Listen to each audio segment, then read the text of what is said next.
Now in our quality of life section, a follow-up to an ongoing LPB investigation into oil field waste.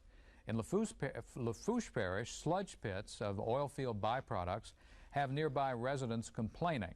And environmentalists say that the way Louisiana polices oil field sludge under our Rule 29B is some of the weakest policing in the country. Last month, the people of Grand Bois, where a large waste pit is located, had their day in court. They sued the waste pit owner and Exxon, asking for $80 million for widespread health complaints. Diana Baker has the verdict. They stayed a couple hours to settle, and what they did, they came into this driveway, and they backed up their trucks to cell 11 here. And they undid the back latches on the trucks and just dumped the sludge out, and they ran to the front of their trucks. And they were in the moon suits and everything else. Rusty was, what, 5, 6 at the time? He started grabbing his face. I mean, that's how volatile it was. And Mama said by the time she got to the house, she was in the middle of the yard. She went directly in the bathroom, began throwing up. She said it was that bad. It's a legal loophole, but this waste is hazardous. But yet they have the right to call it non-hazardous. I don't care what you call it, but don't let people be exposed to it. Your state agencies are letting people be exposed to this waste and, you know, just calling it non-hazardous. That is wrong of your state agency. That is wrong. Over the last year, accusations and controversy have swirled around this tiny community in South Louisiana known as Grand Bois. In 1984, the state of Louisiana provided a permit for a corporation to dispose of oil field waste next to their community. Now, this once obscure township that enjoyed a quiet life has been thrust into the limelight by residents' allegations of toxic exposure, corporate conspiracy, and cover-ups by state agencies. I want to get to the bottom of it. If there's something bad going on, I want to know what it is. I want it to stop. And if it can't be stopped immediately, then we want to shut the facility down. Last month, the residents of Grand Bois took their complaints to court. The first of a series of trials for 10 of the 300 plaintiffs ended with mixed results. The defendants were Exxon Corporation and Campbell Wells, the owner of the oil field waste facility. After damaging testimony, Campbell Wells quickly negotiated a settlement with the residents. The terms of the deal are sealed, but involve both compensation to the plaintiffs as well as minor changes in the buffer zone between the open waste pits and the residents. This left Exxon alone to defend itself against claims of toxic exposure to the residents. Many onlookers watched in disbelief as the industrial giant with deep pockets refused to settle the case.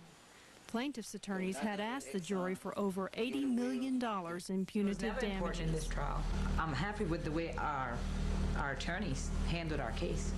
You know, the jury's seen it in a different light, but as far as us beating Campbell Wells and Exxon, we did. Just when the jury went to deliberate, I don't know what happened. Within days, the trial was over. After just 8 hours of deliberation, the Thibodeau jury returned a resounding no to almost all of the allegations against Exxon. 3 of the 10 residents were awarded a total of only $130,000. 7 of the Grand Bois plaintiffs got nothing. But most telling of all, the jury didn't order Exxon to pay a penny in punitive damages. I honestly don't believe that the jury understood exactly what that meant. Is that these people had to be punished for what they've done. I mean, even though it was legal, I mean, Exxon knew. How can they punish somebody when they did what was legal? That's the whole key. Yeah, but I mean, legal or not legal, common sense can tell you that if this stuff had benzene at this level and hydrogen sulfide was suspected. Yeah, but you were in a court of law. Yes. Dr. Mike Robichaud serves the people of Grand Bois as a physician and state senator. Every time they addressed an issue that was a legal issue that they had to decide on, the first thing they had to ask themselves, was it illegal? And the answer to that was constantly, no, it wasn't illegal. They didn't do anything that was against the law, because they wrote the law.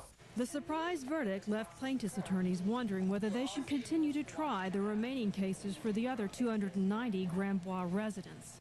Whether the trials continue in Thibodaux state courts or not, the Grand Bois controversy has already caused changes in the way Louisiana state agencies monitor so-called non-hazardous oil field waste. Yeah. The whole subject of Grand Bois has, in my opinion, been one that the more I learned about it, the more concerned I became about it. I'm concerned for a number of reasons. Number one, that it's been around for quite a while. It has a life of its own, and nobody seemed to have any answers. In the face of industry concerns, Governor Foster issued an emergency ruling last spring and called in help from state and federal agencies. And on May the 1st of this year, some emergency rules were established. Now understand that for an emergency rule to be invoked, the public or the environment has to be in imminent peril. So it has to be in a true emergency, and there has to be a situation involved in which someone's life or the environmental situation is such that it's critical.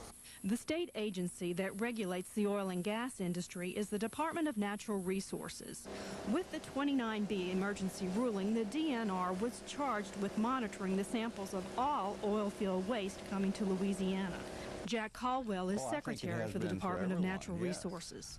Yeah, we're cutting new ground, no question about that. No one has ever done the study that we're doing on the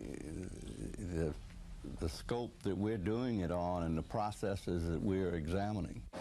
The sampling program is the first of its kind in America and requires the analysis of the waste both at its point of origin as well as at its arrival at the waste treatment facilities. The raw sampling data is sent to the Department of Natural Resources and published on the internet. The test results are then analyzed by LSU scientists. Dr. James Wharton heads up the team that will make recommendations to the state on how oil field waste should be handled in the future. There have been studies of oil field waste in the past, from the late 1980s on to the present. And so far we're getting similar results to what's been found in the past. We are looking at a number of different waste streams, and we're finding that the metals don't seem to be a major problem. And on the other hand, the volatile organic compounds can be a problem in some of the waste streams. One thing I want to commend the state for doing, Secretary Caldwell for doing, they put all this stuff on the internet, and it's in a database, and I've been able to access the database. Dr. Mike Robichaux has been doing his own number crunching and has published a series of reports he'll present to the Oilfield Waste Advisory Committee.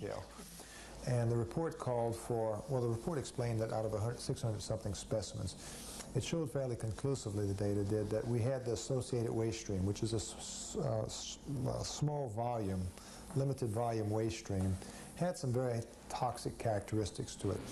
And in analyzing this data, most of the problems was in the area of benzene. And benzene is a known carcinogen, and it's a highly toxic material. We have one specimen that had 15,000 milligrams per liter of benzene in it, okay? The highest allowed by the EPA in any other industrial setting except the oil and gas industry is 0.5 milligrams, which means it is 30,000 times more concentrated than benzene would be allowed in an industry.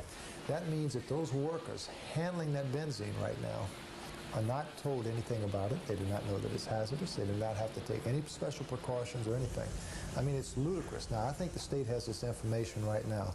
It is imperative. It is critical. It is absolutely, positively important that we inform, if not the companies, because the companies know this already, that these people, the workers, are working around this material and make some appropriate adjustments to avoiding exposure. For now, the recent court case between the residents of Grand Bois and Exxon seems to have shown that until the laws are changed, those who live near waste sites or work in the oil fields have no protection or recourse. If they become ill because of it, it is not against the law. They can have something 30,000 times as toxic and not be required to let the worker, your husband, my wife, my sons, whatever else who are working with this material, know about it. And if they get sick, there's nothing we can do about it because it's not against the law. We learned that from Grand Bois.